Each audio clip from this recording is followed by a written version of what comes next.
I hear a bird. Hi there, my name is Liz Wagner, and I'm here to join you for Adventures at Home. As you can see, you're in my backyard today, but I'll be telling you some fun things you can do, whether in your own backyard or in a park near you. No matter where you live in New York State, it's possible to recreate locally and safely this summer. Today's theme is going to be birdwatching, and I'll be talking to you about the top 5 reasons why I think birdwatching is one of the best outdoor activities you can do. So I'm just starting to learn a little bit more myself, so I can be prepared to do all the birding I want in my backyard this year through the iBird New York program. I'm going to tell you what got me so inspired to take part in this, and hopefully it's going to work to inspire you too. I mentioned we'd be going over those top 5 reasons why birding is an amazing thing to do in your backyard or park near you, right? The number 5 reason is that birds can fly.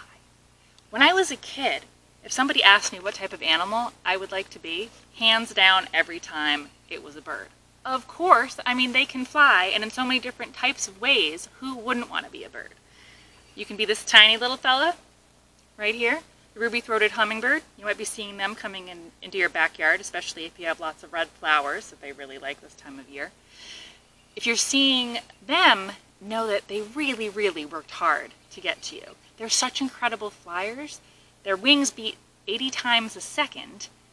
With that incredible amount of wing activity, they flew across the Gulf of Mexico as part of their migration. Wow, that's a lot of flying. And they need a lot of sugar to fuel all of that flying, so that's why I put up a hummingbird feeder to help them out. So these guys, just incredible, the ruby-throated hummingbird.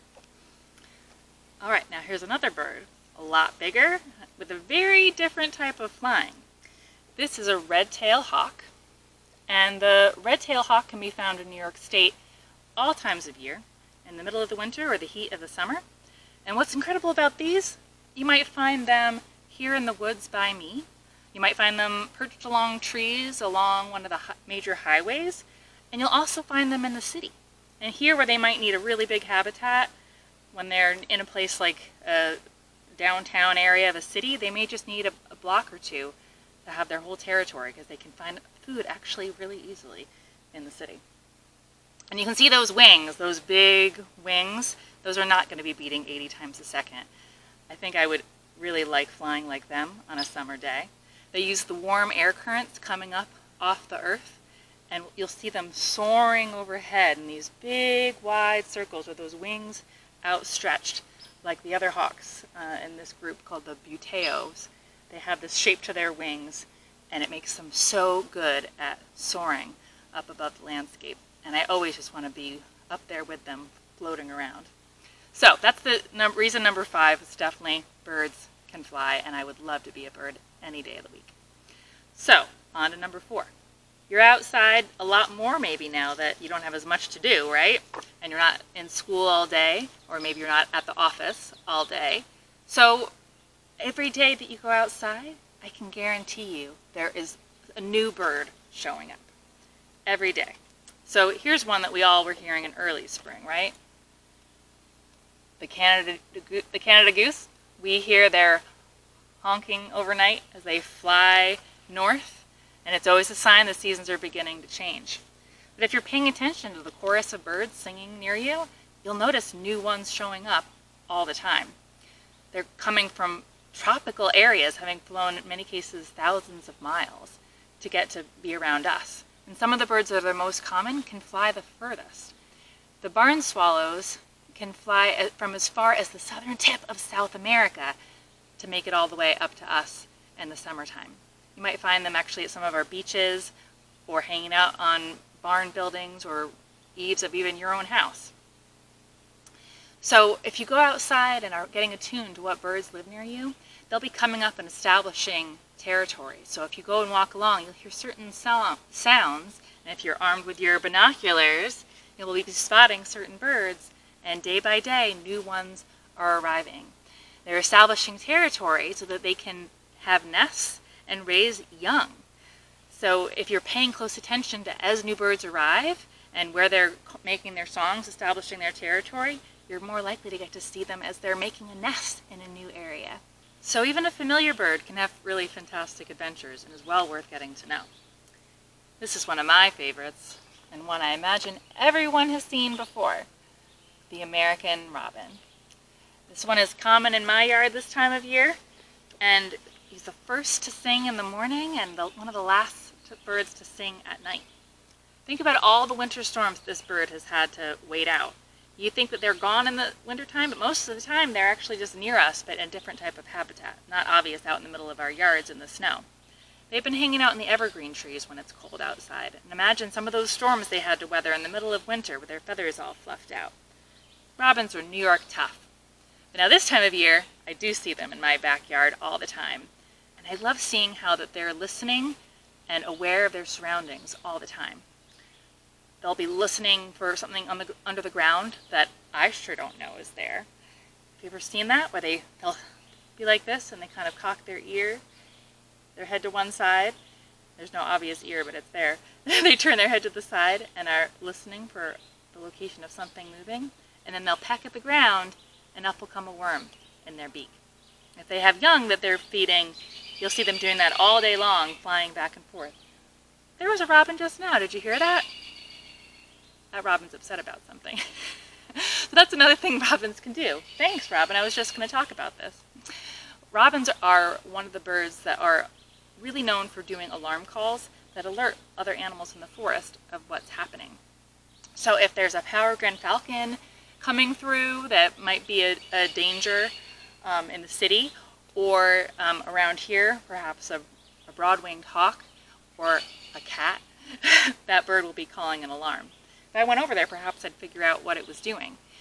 But I love that the robins near me can be teachers. If they're making a lot of noise and ruckus, I know something is happening. And there's probably a predator in the area that may be a danger to the robin or to other birds or animals. And the other birds will listen.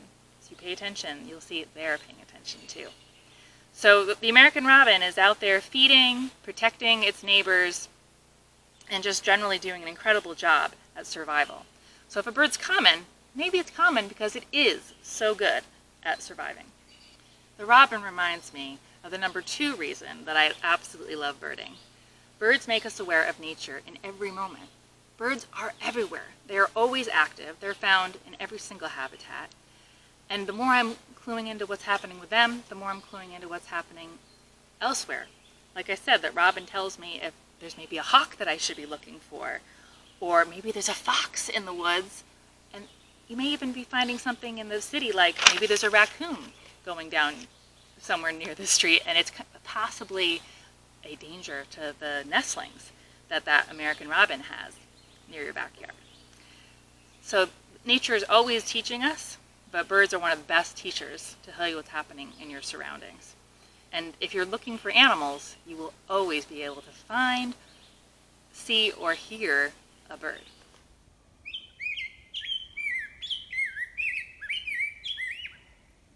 Oh, and if you get into this birding thing, I tell you, one of your new phrases that you'll have to say all the time is, shh, I think I heard a bird. It comes up with my family all the time, and they know everybody has to freeze and listen and see if there's somebody new out in the woods or in the park that we're visiting.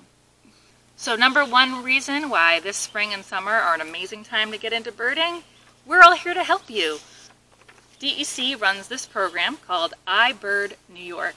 You can see the New York State bird, the bluebird, is on the cover. If you have a grassy field near you, you might get to see these beautiful birds and hear them singing during the day. So this program, iBird New York, has this booklet available, and you can actually get it online. We'll share the link for that later.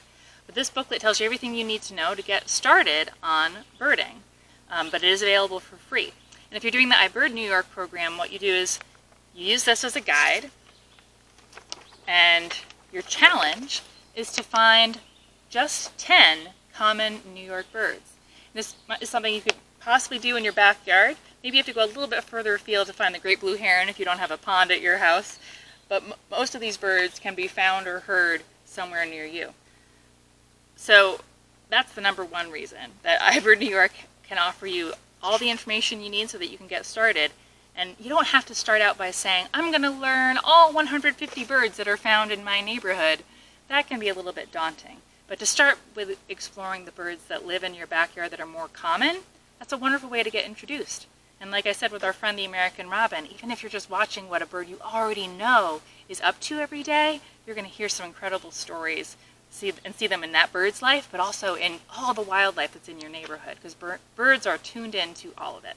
So I hope that you are ready to start this type of adventure at home, getting to know the birds that live in your neighborhood, whether you have a tiny little yard or just a window that you're looking out onto the street, or whether you're in the deep woods. There's going to be bird activity all around you every day this time of year. So get out there and enjoy it. And I hope that your birding adventure at home begins today. Thanks so much.